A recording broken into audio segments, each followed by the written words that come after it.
غوث پاک رضی اللہ تعالیٰ عنہ ایک جماعت سے خطاب کر رہے ہیں، 40 علماء ہے، الگ سوالات نوٹ کر کے، میں یہ پوچھوں گا، تم یہ پوچھنا، تم یہ پوچھنا۔ غوث پاک رضی اللہ تعالیٰ عنہ نے اپنا خطاب کیا اور سوالات کے لیے اس دن محفل کا وقت ہی نہیں دیا، کہا آج سوالات کوئی نہیں کرے گا۔ وہ لوگ تو سوالات لے کر کے آئے تھے، سب مجمع میں خطاب کے بعد جس کو جو پوچھنا ہے آپ کہتے ہیں کہ پوچھ لو، اس دن کا کوئی نہیں پوچھے گا، آؤ صرف مصافحہ کر کے جاؤ، آؤ صرف مصافحہ کر کے جاؤ۔ تو یہ جو علماء کی جماعت تھی ان کو بلایا، ایک آتے ان کو سینے سے سینہ لگاتے اور کہتے تیرا یہ سوال تھا، اس کا یہ جواب ہے۔ دوسرا آتا اس سے کہتے تو یہ گھر سے سوچ کے آیا تھا، تیرا سوال یہ ہے، اس کا جواب یہ ہے۔ اس طرح 40 سے مصافحہ کیا، معانقہ کیا، ان کے سوالات کے پوچھنے سے پہلے جوابات بھی دے دیے، اور اس کے بعد کہا کیا ہے گروہ علماء تم سوال کرتے اور میں جواب دیتا تو عبد القادر کی کیا اس میں خصوصیت تھی؟ تم سوال بھی نہ کرو میں جواب دوں، تب پتا چلے گا کہ میں بندہ قادر ہوں، میں قادر کا بندہ ہوں۔ تم نے سوال بھی نہیں کیا اور میں جواب دوں تو تمہیں احساس ہوگا کہ میں قادر کا بندہ ہوں۔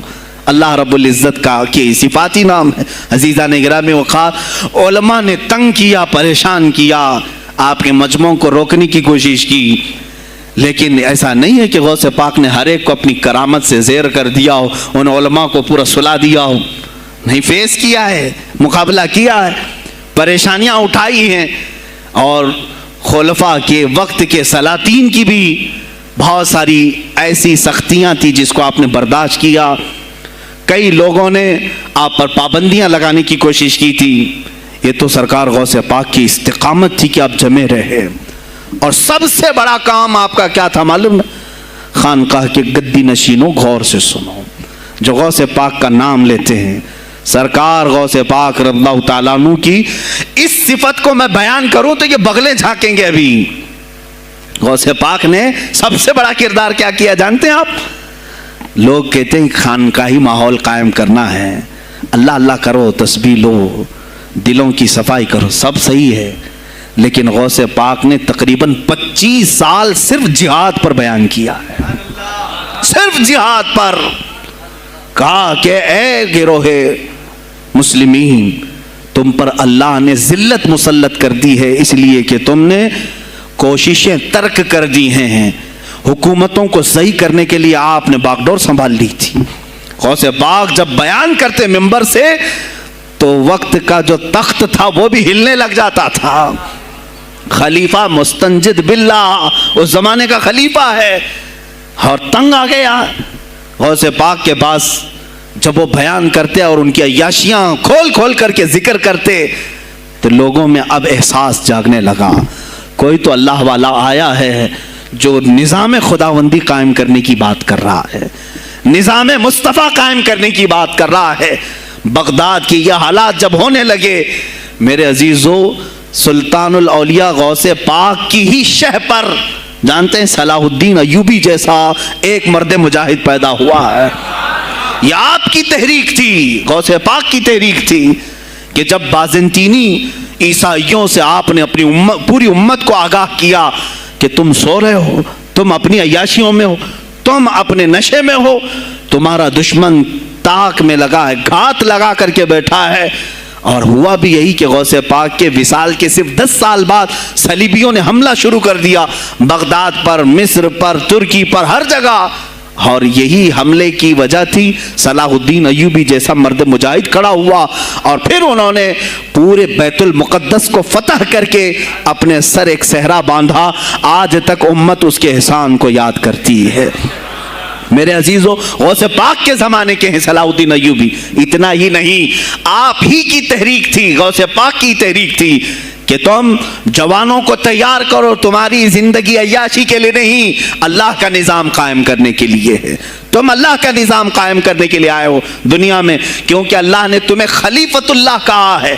اللہ کے تم خلیفہ ہو، تم نائب ہو اللہ کے، تم یہاں پر اپنی موج مستی کے لیے نہیں آئے۔ اب اس زمین پر بات ہوگی تو صرف میرے مولا کی ہوگی، اس زمین پر بات ہوگی میرے مصطفیٰ کی ہوگی۔ یہ سیدنا عبد القادر جیلانی کا اعلان تھا۔ ہے کوئی آج پیران اعظام وہ اعلان کریں کہ آج اس زمین پر صرف ہم ناموس رسالت کی بات کریں گے. کون ہے؟ کیوں بیٹھے ہو؟ غوث پاک سے اگر تمہاری ادنا سی نسبت ہے تو پھر تمہیں اپنے جوانوں کو، اپنے مریدوں کو یہ سکھانا ہوگا کہ موٹے موٹے نذرانے دینے سے نہیں چلے گا، اپنی گردنیں حضور کو پیش کرنے کے لیے تیار کرو. تم تیار ہو جاؤ اپنا خون اور اپنی گردن بارگاہ مصطفیٰ میں دینے کے لیے. یہ آج تربیت دو، ورنہ پھر دشمن تمہیں کچا چبانے کے لیے تیار ہے، کچا چبانے کے لیے تیار. عزیزان گرامی، میں غوث پاک کی تحریک آپ کو بتا دوں کون سی تحریک تھی. وہ صلاح الدین ایوبی جو بیت المقدس فتح کیا، یہ غوث پاک کی تحریک ہے. اور پھر چند سالوں کے بعد پورے عالم اسلام میں جو خلافت عثمانیہ قائم ہوئی، غازی ارطغرل جو آئے، یہ تحریک بھی غوث اعظم کی پیدا کی ہوئی تھی. آپ نے جوانوں کو متحرک کیا تھا اور پھر امت کا وہ شعور بیدار کیا تھا جو ان میں مردہ کر چکے تھے کچھ حکومت کے کارندے. میں سمجھتا ہوں اس وقت جتنے خلفاء بیٹھے ہوئے تھے خلافت پر، تخت پر، جو نام کے مسلمان تھے، یا اس کو ہماری زبان میں سمجھ لیں، وہ سب کانگریس کے تھے جو منافق تھے، یعنی دکھتے تھے بس، لیکن اندر سے سب نفاق ہوتا تھا، نفاق ہوتا تھا. ہاں میں صاف کہوں گا، بغداد میں بھی کانگریس کا خلیفہ رہا ہوگا، مصر میں بھی اور ترکی میں بھی اور نیشاپور میں بھی، اس لیے کہ مسلمانوں کے خون چوس کر کے تخت پر بیٹھ تو جاتے لیکن پوری زندگی گزر جاتی، میرے مصطفیٰ کا نام تک نہیں لیتے تھے. ان کو بٹھاتے تھے مسلمان. آج آپ بھی تو یہی کر رہے ہیں، یہی کر رہے ہیں. ہم اپنا اپنا سمجھ کر کے جن کو اوپر تک بٹھاتے ہیں، پوری زندگی چھان مار کر کے دیکھ لو، کبھی یہ نظام قرآن کی کبھی بات کیا ہے؟ کبھی میرے مصطفیٰ پر آنے والی آنچ کے لیے کھڑا ہوا ہے؟ کوئی نہیں کھڑا ہونے والا ہے. ان کے سفید کرتے اور ان کے سفید پاجامے سب کفن بن کر رہ جائیں گے اور کچھ بھی نہیں ہوگا. عزیزان گرامی وقار، آپ کو سرکار بغداد رضی اللہ تعالیٰ عنہ کی تحریک میں بتاؤں، ترکی سے نکلنے والی خلافت عثمانیہ یہ غوث اعظم کی پیدا کی ہوئی تحریک تھی. اتنا ہی نہیں، آپ کے آخری زمانے میں سرکار خواجہ غریب نواز معین الدین چشتی رضی اللہ تعالیٰ عنہ کی ملاقات بغداد میں ہوئی. معین الدین اجمیری رضی اللہ تعالیٰ عنہ کی ملاقات ہوئی. تاریخ دان نے لکھا، آج میں نے پہلی مرتبہ اس کو پڑھا اور آپ کے سامنے پہلی بار بتا رہا ہوں. سرکار بغداد اور حضرت خواجہ غریب نواز کی ملاقات کے بارے میں بہت سارے باتیں چلتی ہیں کتابوں میں بھی، میں نے اپنے مرشد سے بھی پوچھا تھا. بہرحال ایک کتاب سے مجھے آج یہ بات ملی کہ سلطان الاولیاء غوث پاک نے حضرت خواجہ غریب نواز کو کیا وصیت کی تھی، کیا کہہ کر کے بھیجا تھا. ان کے پاس غوث پاک نے، غریب نواز نے بہت ساری انعامات، اوراد، وظائف، طرق، اجازات سب حاصل کیے، لیکن ہندوستان جب آئے کیا کیا انہوں نے؟ یہ بھی بتایا گیا کہ غوث پاک کی یہ تحریک تھی. کیا؟ سلطان الہند سرکار غریب نواز نے شہاب الدین غوری کو بلا کر کے ہندوستان میں پرچم اسلام لہرانے کا حکم دیا تھا. یہ تحریک بھی سرکار غریب نواز نے لائی تھی بغداد کے ولی کامل سے. تم کیا سمجھتے ہو یہ اولیاء خالی مسلح لے کر کے گھومتے تھے؟ یا اولیاء اکرام صرف گدی نشین تھے؟ نہیں میرے عزیزو، یہ حکومت وقت کو آنکھ میں آنکھیں ڈال کر بات کرتے تھے اور پھر نظام مصطفیٰ کی بات للکار کر کے کرتے تھے. آج کے زمانے میں کچھ لوگوں نے اولیاء کو ایسا پیش کیا ہے جیسے وہ درویش بس جنگل میں رہتے تھے اور کچھ نہیں. نہیں میرے عزیزو، وہ اللہ کے شیر تھے، اللہ کے شیر تھے. اسی لیے تو اقبال نے کہا ہے، اللہ کے شیروں کو آتی نہیں روبائی. وہ کبھی لومڑی پن کا انہوں نے اپنے آپ میں اظہار ہی نہیں کیا کہ نہیں یہ بھی چلے گا وہ بھی چلے گا، کبھی نہیں. وہ گرجتے تھے اپنے تخت پر، اپنی خانقاہوں پر. دیکھیں خلیفہ مستنجد باللہ، ابو المظفر اس کو کہتے ہیں، بغداد کا وہ خلیفہ، عباسی خلیفہ، بڑا طاقتور، اور اسی کے زمانے میں غوث پاک ہیں. ایک فارس سے آنے والے اجمی عبد القادر، شیخ عبد القادر، جب بغداد کی جامع مسجد میں بیان کر رہے ہوں، در و دیوار ہل رہے ہیں. وہ اپنے خلافت کے دربار میں بیٹھا ہے خلیفہ، اچانک بہت زور کی آواز آئی، پورے محل میں گونج گئی. پوچھا یہ آواز کیسی بغداد میں؟ لوگوں نے معلوم کر کے بتایا کہ شیخ عبد القادر جیلانی نے چھینک ماری، ان کے مریدوں نے صرف جواب دیا ہے. ان کو چھینک آئی تھی، جواب میں لوگوں نے یرحمک اللہ کہا، وہ خلیفہ وقت کے محل تک پہنچ گئی آواز. تو اس نے کہا یہ تو پورا ہلا دینے کی بات ہے. ایک بات یاد رکھو میرے عزیزو، آواز ہو سکتا ہے تمہاری مسجد سے باہر جائے نہ جائے، تمہاری آواز کا دار و مدار تمہارے گلے پر نہیں ہے. ایک بار تم پکارو گے، پہنچانا میرے مولا کا کام ہے. اب ہماری آواز کہاں کہاں تک پہنچتی ہے، کس کے ٹائر پھٹتے ہیں، یہ سب بات کی بات ہے. تم پکار کر کے تو دیکھو. اللہ رب العزت کے نام پر عزیزان گرامی وقار مستنجد باللہ آیا اور وہی کیا جو ہر عیاش کرتا ہے. ظاہر سی بات ہے مولوی صاحب کچھ لے دے کے چھوڑ دو، جان بخش دو، جاؤ کہیں بیٹھو، آپ اللہ اللہ کرو. کہاں یہ حکومت سیاست کی باتوں میں آپ آ گئے. چند دنوں پہلے میں نے بھی سیاست کی بات کی تو مجھے بھی ایک مشورہ ایسا آیا کہ آپ کو انٹرسٹ ہے ایم پی بننے کا، ایم ایل اے بننے کا. میں نے کہا مجھے انٹرسٹ تو نہیں ہے لیکن کرسی صاف کرنے کا انٹرسٹ بہت ہے. اس پر جو کچرا ہے اس کو صاف کرنے کا انٹرسٹ بہت ہے. انشاءاللہ العزیز وقت آئے گا وہ صاف ہوں گی بھی. عزیزان گرامی مستنجد باللہ 10 اشرفیوں کی تھیلیاں لے کر سونے کی غوث پاک کے دربار میں آئے. آپ مریدین کے ساتھ بیٹھے ہیں، ارے وہ حال و قال کی مجلسیں ہیں. مستنجد باللہ آیا غوث پاک کی بارگاہ میں، کہا کہ یہ حضور آپ قبول کر لیں، نذرانہ ہے. آپ نے کہا تو رکھ لے اپنا نذرانہ، تو اپنے پاس رکھ لے. کہا کہ ہدیہ قبول کرنا سنت ہے، آپ سنت کے خلاف کرتے ہیں. غوث پاک نے کہا اللہ ایک تھیلی لیا اور اپنے بغل میں دبا کر کے اس کو نچوڑنا شروع کیا تو اس سے خون ٹپکنا لگا. خون اتنا ٹپکنے لگا تو حاضرین مجلس دم بخود رہ گئے. خلیفہ مستنجد باللہ بھی دیکھ رہا تھا. غوث پاک نے فرمایا ابھی تو یہ ایک تھیلی ہے، میں 10 کو نچوڑوں گا تو یہ خون تیرے دربار تک پہنچ جائے گا، تیرے دربار تک پہنچ جائے گا. تو مجھے وہ اشرفیاں دینے آیا ہے جو تو نے غریبوں کے مال کو چوس کر کے حاصل کیا، تو مجھے خریدنے کے لیے آیا ہے. اگر مجھے تیرے خاندان کی حرمت کا خیال نہ ہوتا تو میں آج پورے بغداد کی نالیوں میں اسی کا خون بہاتا. خلیفہ مستنجد باللہ بے ہوش ہو گیا اور اس کے بعد جب ہوش آیا اس نے توبہ کیا اور آپ کے ہاتھ پر بیعت بھی کیا. اب اس کے بعد وہ خلیفہ ایسا پاک ہوا، نظر غوث جو پڑھی. اب اس کے بعد دربار خلافت کے حالات کیا ہو گئے سنیں. میں آج سیاست پر بات کر رہا ہوں. اب خلیفہ مستنجد باللہ کا دل جب صاف ہوا، 8 دن کے بعد وہ حاضر آیا. کہا سلطان الاولیاء اے شیخ عبد القادر جیلانی آپ حکم فرمائیں کہاں کس طرح کا گورنر رکھنا چاہیے، گورنر کس طرح کا ہونا چاہیے آپ دیں. غوث پاک نے اپنے خلفاء کو حکم دیا کہ لسٹ بنائی جائے، اسلامی سلطنت میں گورنر کون ہوگا. لسٹ بنی. کہا وہ ہوگا جس کی تہجد قضا نہیں ہوتی، وہ گورنری پر آئے گا جو سنت رسول کو ہلکا نہیں سمجھتا ہوگا، وہ گورنری پر آئے گا جس کی نمازیں کوئی قضا باقی نہ رہی ہوں، اس لیے کہ جو اللہ کا قرضہ باقی رکھے گا وہ لوگوں کا بھی مال کھا جائے گا. آپ نے لکھایا نام، خلیفہ مستنجد باللہ نے آپ کے اشارے پر گورنر پورے تبدیل کر دیے. ہر جگہ پر ایسے لوگوں کو رکھا جو سرکار غوث پاک کے یا تو مرید تھے یا خلیفہ تھے یا شاگرد تھے اور ان کے دلوں میں اللہ کا خوف تھا اور وہ پورے بغداد اور آس پاس کی سلطنتوں کو سنبھالے ہوئے تھے. ایک وقت ایسا آیا کہ وہی چند سال پہلے جو بغداد نشے میں ڈوبا ہوا تھا، 10 سالوں کے بعد لوگ کہنے لگے کہ آج بغداد ایسا لگ رہا ہے جیسے عمر بن خطاب کا زمانہ آ گیا ہو، عمر بن خطاب کا زمانہ آیا ہو. تم نے تو غوث پاک کی 11ویں کھائی ہے نا، اصلاح حکومت ان سے نہیں سیکھا. وہ آئے تھے نظام تبدیل کرنے کے لیے. آج میں علماء سے بھی یہی کہوں گا، تم حق بات تو پہنچاؤ قوم تک.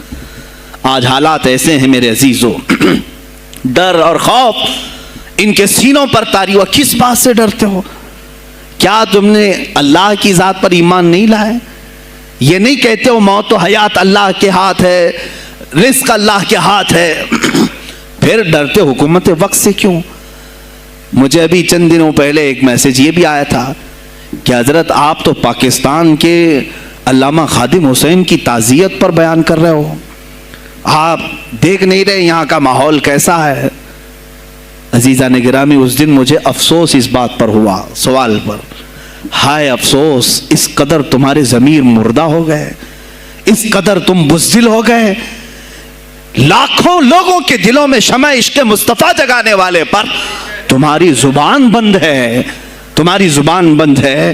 میں نے صرف ایک جملہ کہا، کوئی فرق نہیں پڑتا، میں اس ملک میں رہ رہا ہوں جہاں کا پرائم منسٹر ایک سور خبیث فرانس کے صدر کے لیے ٹویٹ کر سکتا ہے، تو میں پڑوسی ملک کی کسی عاشق رسول کی تعزیت کیوں نہیں کر سکتا؟ کیوں نہیں تعزیت کر سکتا؟ اگر ہندوستان کی تخت پر بیٹھنے والے کو فرانس کے صدر سے کوئی دلی عشق ہے، محبت ہے، تم اس کی معشوقہ ہو یا محبوبہ ہو، مجھے فرق نہیں پڑتا، لیکن اتنا ضرور ہے عاشق رسول مشرق میں ہو، شمال میں ہو، جنوب میں ہو، مغرب میں ہو، جب اس کی روح جائے گی تو ہماری بھی روح تڑپے گی۔ ہماری ڈور بندھی ہوئی ہے مدینۃ الرسول سے۔ میرے آقا صلی اللہ علیہ وسلم کی جو بات کرے گا وہ پھر کسی بھی ملک کا باشندہ ہو۔ تم کہتے ہو تعزیت کے لیے، ارے میرے عزیز، اگر میں سامنے ہوتا تو اس کے قدموں کی خاک میں اپنے امامے پر رکھتا۔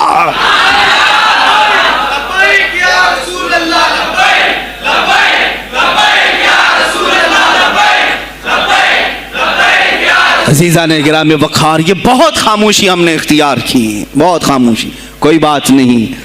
تم دیکھو گے حالات خراب ہونے کی جو شکایات آج کر رہے ہیں علماء، تم سب کے سب جاؤ گے۔ مجھے ابھی بچوں نے بتایا کوئی کانگریس کے لیڈر کا انتقال ہو گیا تو پیر صاحب تعزیت کے لیے باہر کھڑے ہو گئے، باہر آ گئے، ہم ان کی تعزیت کرتے ہیں۔ ڈوب مرو چلو بھر پانی میں، تمہاری گدی پہ ہی مر جاؤ۔ تمہاری زبانوں پر جب عاشق رسول کے لیے تعزیت کے الفاظ آنے میں ہچکچاہٹ آتی ہے، کون سا عشق رسول، کون سا کلمہ تم نے پڑھا ہے؟ غوث پاک کی اگر تمہارے اندر ذرا برابر بھی نسبت ہے تو میں کہوں گا میرے عزیزو، سلطان الاولیاء غوث پاک عاشق رسول ہی نہیں، فنا فی الرسول تھے۔ میرے نبی کی بات پر اگر کوئی انگلی بھی اٹھاتا، آپ یا تو اپنی کرامت سے اس کا منہ توڑ جواب دے دیتے۔ کسی عیسائی نے صرف یہ کہا تھا میرے نبی عیسیٰ افضل ہے، وہ مردوں کو زندہ کرتے تھے، آپ کو جلال آیا، کہا محمد افضل نہیں ہے اس لیے کہ وہ مردے زندہ نہیں کرتے تھے، آپ اس کا ہاتھ پکڑ کر قبرستان لے گئے۔ میرے نبی پر بات کرتا ہے، میں تجھے زندہ کر کے دکھاتا ہوں۔ اپنی کرامت سے مردے کو زندہ کر کے دکھایا۔ اب بول کون افضل ہے، عیسیٰ افضل ہے کہ میں افضل ہوں؟ تو نے تو عیسیٰ علیہ السلام کو مردے زندہ کرتے دیکھا تو نہیں، لیکن عبد القادر کو سامنے دیکھا۔ غوث پاک نے کہا میں اپنا موازنہ عیسیٰ علیہ السلام سے نہیں کرتا ہرگز، لیکن یاد رکھنا میرے نبی پر اگر زبان کھولے گا تو عبد القادر اپنے قدم سے اس کو جواب دے گا۔ وہ جواب دیتے، آپ کی زندگی ناموس رسالت کی حفاظت کے لیے گزری ہے۔ سلطان الاولیاء غوث پاک رضی اللہ تعالیٰ عنہ کی بارگاہ میں جب ایک سوال آیا کہ لوگ کہتے ہیں نبی ہر جگہ کیسے حاضر ہو سکتے ہیں، آپ نے خود کر کے دکھا دیا۔ کوئی صاحب آئے، کہا ہمارے گھر دعوت ہے آپ تشریف لائیں، کہا ٹھیک ہے آتا ہوں۔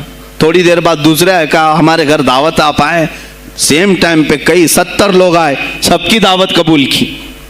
دوسرے دن شام میں لوگ آ کر کے فخر کر رہے ہیں، آج میرے گھر شیخ عبد القادر جیلانی آئے تھے۔ دوسرا کہہ رہا نہیں میرے گھر آئے تھے، تیسرا کہہ رہا میرے گھر آئے تھے۔ ایک وقت میں سب گھروں پر کیسے؟ سبوں نے کہا انہیں سے پوچھتے ہیں وہ کہاں گئے تھے۔ جب لوگ آئے تو سننے میں یہ آتا ہے کہ آپ ایک درخت کے نیچے بیٹھے تھے، لوگ سوال کرنے کے لیے آئے، سب آپس میں کہہ رہے ہیں ہمارے گھر آئے تھے، ہمارے، آپ بتائیں کیا کس کے گھر گئے تھے؟ تو انہوں نے کہا درخت کے اوپر دیکھو۔ تو لوگوں نے درخت کے اوپر نگاہ ڈالی تو دیکھا ہر پتے پر شکل عبد القادر نظر آ رہی ہیں۔ فرماتے ہیں اللہ نے عبد القادر کو یہ اتنی قدرت دی ہے کہ بیک وقت وہ کئی جگہوں پر حاضر ہو سکتا ہے۔ تو جب ایک غلام رسول کو اللہ نے یہ طاقت دی تو رسول مختار کو کتنی طاقت دی ہوگی؟ انہوں نے ناموس رسالت کو واضح کیا ہے میرے عزیزو۔ اولیاء کاملین اسی لیے آتے ہیں، وہ نبی کا پرتو بن کر کے آتے ہیں۔ اور آج ان کے نام کی 11ویں کھا کر کے موٹے ہو رہے ہیں، بس اور کچھ نہیں۔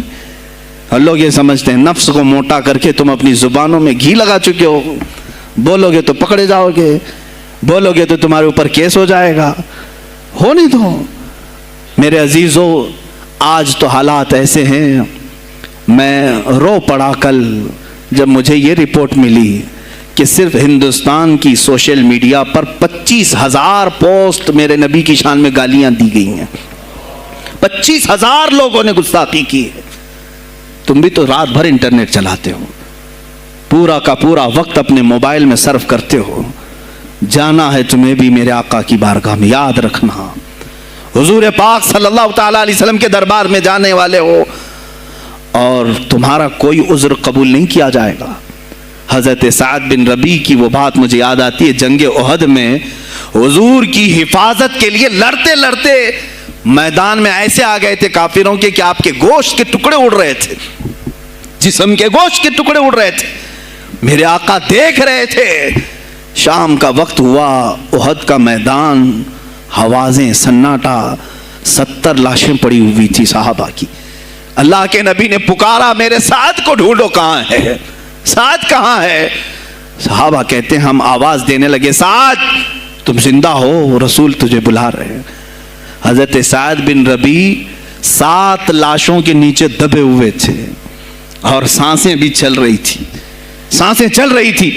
صحابہ نے جب آواز دینا شروع کیا کہ رسول پاک یاد کر رہے ہیں، وہیں سے وہ حرکت کرنے لگے، اندر سے آواز دی، اے جوانوں سعد زندہ ہے، میں یہاں لاشوں کے نیچے دبا ہوا ہوں۔ ہٹائی گئی لاشیں تو دیکھا ان کے جسم میں کچھ بچا ہی نہیں تھا، کچھ نہیں تھا، سب پھٹ چکا ہے، پیٹ کو تک چاک کیا گیا ہے، سانسیں باقی ہیں۔ سعد بن ربیع کہتے ہیں، اے صحابہ شاید میں رسول اللہ تک نہیں پہنچ پاؤں گا، حضور اونچے ٹیلے پر بیٹھے ہوئے ہیں، شاید نہیں پہنچ پاؤں گا، میرا سلام میرے نبی تک پہنچا دینا، حضور تک پہنچا دینا۔ لیکن آنے والوں کو کیا کہا جانتے ہیں؟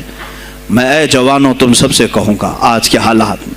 سعد ابن ابی ربیع کہتے ہیں اے صحابہ میں تو جا رہا ہوں، میری آخری سانسیں ہیں، لیکن اگر تمہاری آنکھیں چمکتی رہی، تمہارے جسموں میں جان باقی رہی اور میرے نبی پر اگر کسی نے انگلی اٹھائی اور گالی دی، میں قیامت کے دن اسے نہیں چھوڑوں گا۔ اور یاد رکھنا اللہ کی بارگاہ میں تمہارا کوئی عذر قبول نہیں کیا جائے گا اگر تمہارے جیتے جی تمہارے نبی کی ذات پر کسی نے کیچڑ اچھالا۔ حضرت سعد ربیع اتنا کہہ کر کے انتقال ہو گئے، وہ حضور تک پہنچائے بھی نہیں جا سکے۔ اے میرے عزیزو، اے جوانو، تم کیا سمجھتے ہو کہ تم دنیا سے اسی طرح نکل جاؤ گے؟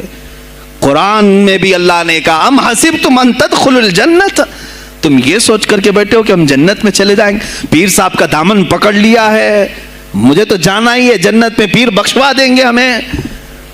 تم برس میں 1 مرتبہ 11ویں کر کے اور فاتحہ نیاز کر کے سمجھتے ہو اسلام کا حق ادا کر دیا؟ یہاں تمہارے نبی کی عظمت پر روز بروز حملے ہو رہے ہیں۔ آج کفر کھل کر کے آیا ہے سامنے، نہیں دیکھتے آپ؟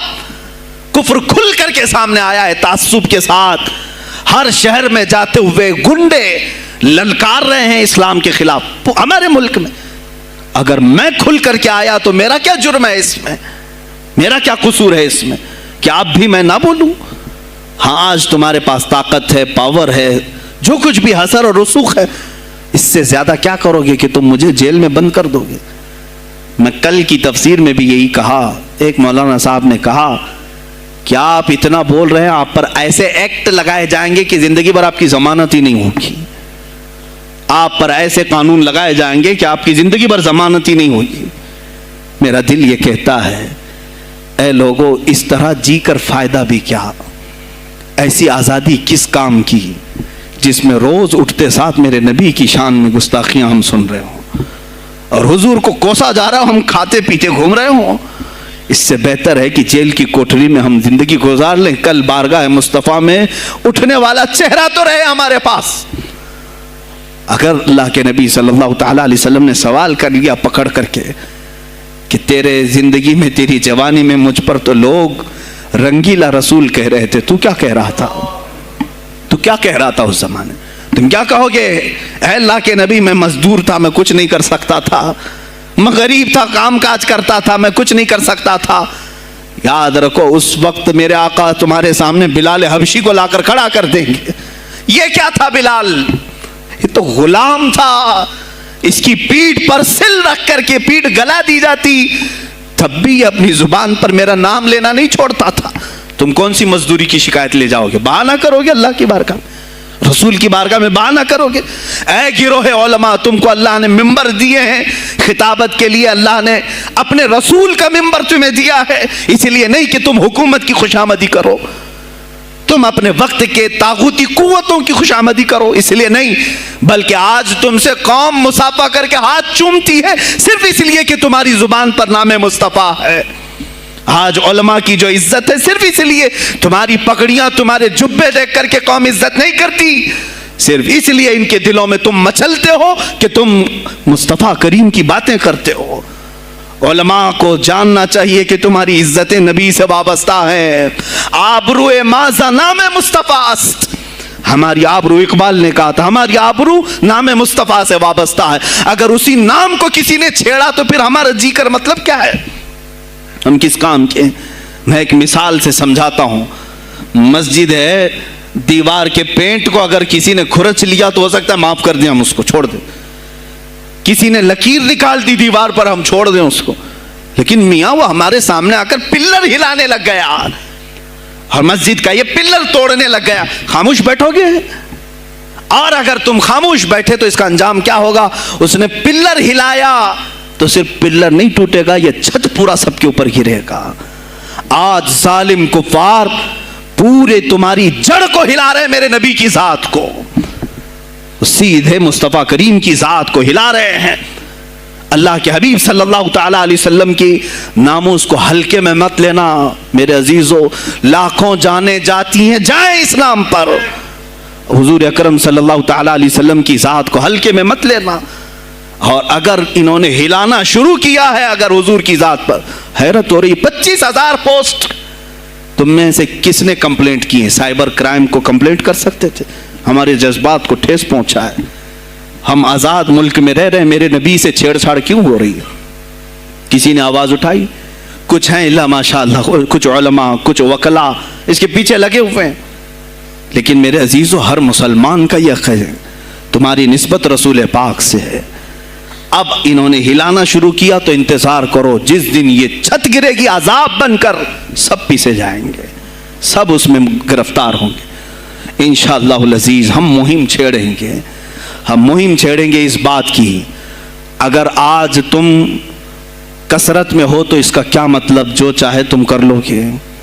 ہم اتنے گئے گزرے تو نہیں ہیں کہ ہمارے نبی کے اوپر بھی تم چلے جاؤ۔ ہاں ہمیں رون دیا، ہمیں مار دیا، ہمیں قتل کر دیا، سب برداشت کر لیا، لیکن اب اس سے آگے نہیں برداشت کریں گے انشاءاللہ العزیز۔ میں آواز دیتا ہوں اسی منبر سے، اے گروہ علماء، اے جماعت صوفیہ، اے خانقاہ کے گدی نشینوں، باہر آؤ، آؤ حکومت وقت سے ایک مطالبہ یہ کرو، اے حکومت وقت کے تخت پر بیٹھنے والوں، ہمارے ہند میں پارلیمنٹ میں بھی ایسا قانون پاس کرو کہ کوئی میرے نبی کی ذات پر بھونکے تو اسے موت کی سزا ہو جائے۔ ہم یہ چاہتے ہیں، اگر اس قانون کو تمہیں لانے میں کچھ زندگیوں کی ضرورت ہے تو یہ فقیر حاضر ہے اور میرے ساتھ بھی کچھ تمہارے لیے حاضر ہوں گے، لے لو ہماری جانیں اور ایک قانون ایسا بنا دو تاکہ قیامت تک پھر یہاں پر کوئی نہ بھونکے میرے نبی کی ذات پر۔ تم قانون صرف میرے نبی کے لیے نہیں، تم اپنے دیوی دیوتاؤں کے لیے بناؤ، شانتی سے رہو۔ ہم نے کبھی تمہارے خلاف بھونکا نہیں ہے، ہم نے کبھی دیوی دیوتاؤں کو چھیڑا نہیں ہے، اس لیے کہ اسلام اس کی اجازت نہیں دیتا، ہم گالی نہیں دیتے، ہم اسلام کی حقانیت سے بیان کرتے ہیں، لیکن خاموش رہنے کی یہ سزا ہمیں دی جا رہی ہے کہ ہمیں گالیاں دیتے دیتے یہ اب ہمارے نبی تک پہنچ گئے، ہماری ماں عائشہ صدیقہ تک پہنچ گئے، اور ہمارے تمام اکابرین اسلاف تک پہنچ گئے، اور 25 کروڑ کی تعداد میں خاموشی یہ اچھی نہیں ہے میرے عزیزو، اچھی نہیں ہے۔ آج افسوس اسی بات کا ہے جن کو اللہ تعالیٰ نے اپنے نبی کی نیابت عطا کی ہے، وہ نائب رسول ہیں یا کسی خانقاہ کے گد نشین ہیں، تم یہ مت سمجھ لینا کہ تمہارے آبا و اجداد کمال کے تھے، بزرگان دین تھے، تم چھوٹے جاؤ گے۔ نہیں، سوال تو ہوگا، تمہیں سوال ہوگا، مجھ سے بھی ہوگا۔ میں یہ نہیں کہہ رہا ہوں کہ میں کوئی الگ ہوں، سوال ہوگا۔ آؤ سر جوڑ کر کے ہم اس سلسلے میں کوشش کریں۔ غوث پاک رضی اللہ تعالیٰ عنہ کا یہی میسج تھا۔ ہندوستان میں شہاب الدین غوری نے جو پرچم اسلام لہرایا، وہ آج تک اس کی دین ہے کہ مسلمان زندہ ہیں، یہاں مسلمان باقی ہیں۔ پوری دنیا میں نظام کو صحیح کرنے کے لیے آواز اٹھانا، یہ بھی اولیاء کاملین کی بات ہے، ان کی صفات ہیں۔ صرف اپنی خانقاہ میں اللہ اللہ اور ذکر کرانا ہی ان کا کام نہیں تھا، وہ دلوں کو تو دھلتے ہی تھے، لیکن جو نظام سنبھال رہا ہوتا اس کی باغ ڈور کو بھی دھلتے تھے، اس کی بھی صفائی کرتے تھے۔ تو اللہ کا ڈر رکھنے والا کرسیوں پر آئے، جو کسی کا خون چوسنے والا نہ آئے۔ عزیزان گرامی وقار، اپنے سیاسی شعور کو بھی بیدار کرو، سیاست کو سمجھو، تم کب تک استعمال ہوتے رہو گے؟ اب اس میں علماء کو بھی آنا چاہیے کہ ان کے سیاسی شعور کو بیدار کرے۔ تمہارے ساتھ آج جو کھیل کھیلا جا رہا ہے، تم ہر ایک کی جے وجے کرتے ہوئے ہر پارٹی کے پیچھے جاتے ہو، تم نے آج تک اپنا قائد نہیں ڈھونڈا، اپنا قائد نہیں ڈھونڈا۔ اور ان کو دیکھو، وہ کہتے ہیں کہ اگر پیٹرول 200 لیٹر بھی ہو جائے تو ہمارے قائد تو یہی ہیں، اس لیے کہ ہمارا ہم مذہب ہے، وہ ہمارے مذہب کی بات کرتا ہے۔ تمہارا کون ہے میرے عزیز؟ تم کسی پر متفق نہیں ہوتے، اور جو تمہارے لیڈر ہیں وہ کسی اور کے پلو میں چھپے ہوئے ہیں، ہاں کسی اور کی گود میں بیٹھے ہوئے ہیں، جا جا کر کے یہ سارے مسلمانوں کو کسی اور کے ہاں بیچ کر کے آتے ہیں۔ یہ سیاسی شعور بیدار کرو۔ مجھے معلوم ہے میری یہ باتوں کا سب سے زیادہ ایکشن کون لے گا، مجھے معلوم ہے سب سے زیادہ کس کو کھلبلی مچے گی، وہ بھی مجھے معلوم ہے۔ اسی لیے کہ میں ان سیکولر پارٹیوں کے بارے میں بول رہا ہوں جو چہرہ سیکولر بتا کر کے ہم آپ سب کے ووٹ لے کر کے چلے جاتے ہیں، اور پھر مجھے بتاؤ جن کو تم اپنا مسیحا سمجھ کر کے ان کے پیچھے جے جے کرتے گھومتے رہتے ہو، تمہارے مذہب پر آج کیا حملے نہیں ہوئے ہیں، کیا نہیں ہوئے؟ کشمیر آج تک جل رہا ہے، کہاں یہ کانگریس کیوں نہیں بات کرتی ہے جو پورے مسلمانوں کی مسیحا ہے؟ کہاں ہے وہ سماجوادی، وہ بی ایس پی، فلاں فلاں فلاں جو پارٹیاں جن میں سب مسلمان جاتے ہیں؟ کیا ان کو اتنا بھی شعور نہیں کہ وہ پارلیمنٹ میں اس کے خلاف بات کریں، کہیں کہ یہ مسلمانوں کے ساتھ ظلم ہو رہا ہے، ہم ان کے ووٹ لیتے ہیں؟ نہیں بات کریں گے، یہ صرف اور صرف تمہیں استعمال کرتے ہیں، اور انہیں معلوم بھی ہے ہم نے ان سب کو خریدا ہے، ان کے لیڈروں کے منہ میں اپنی زبان رکھی ہوئی، یہ کوئی بولے گا نہیں، انہیں معلوم ہے۔ تمہیں یہ اندازہ نہیں میرے عزیزو، آج میں بولوں تو لوگوں کو تکلیف ہوگی۔ کشمیر کے ایسے حالات ہیں، رو رہے ہیں وہاں پر۔ ایک مولانا ہیں، مسجد کے امام ہیں، انہوں نے کہا، باضابطہ حلفیہ کہا نوجوان میرے پاس نماز کے لیے آتا تھا، اس نے یہ کہا کہ حضرت کیا سوسائڈ کرنے کی اجازت ہے؟ کہا کیوں؟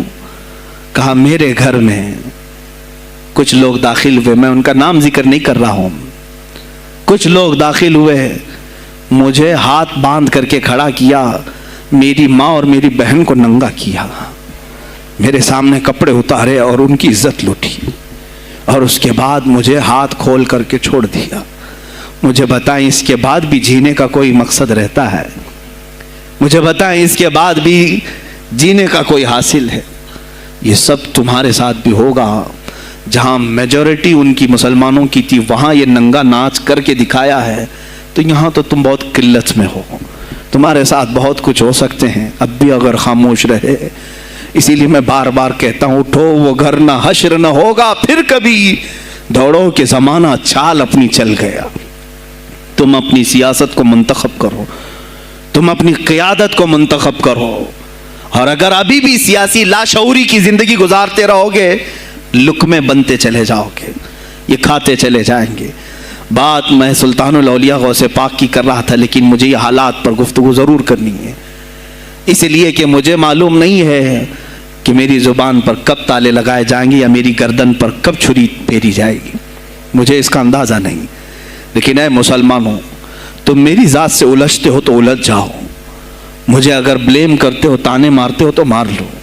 چند دنوں کی بات ہے، جب تک میری سانسیں چل رہی ہیں تب تک مجھے گالیاں دو گے، لیکن جس دن میں بھی دنیا سے جاؤں گا اس دن تم ہماری باتیں یاد رکھو گے، اس دن یاد کرو گے۔ مجھے اپنے بچوں کو یہی بتانا ہے کہ اب وہ دور آیا ہے جہاں ممبروں سے بھی بولنے میں اب گھبراہٹ ہے۔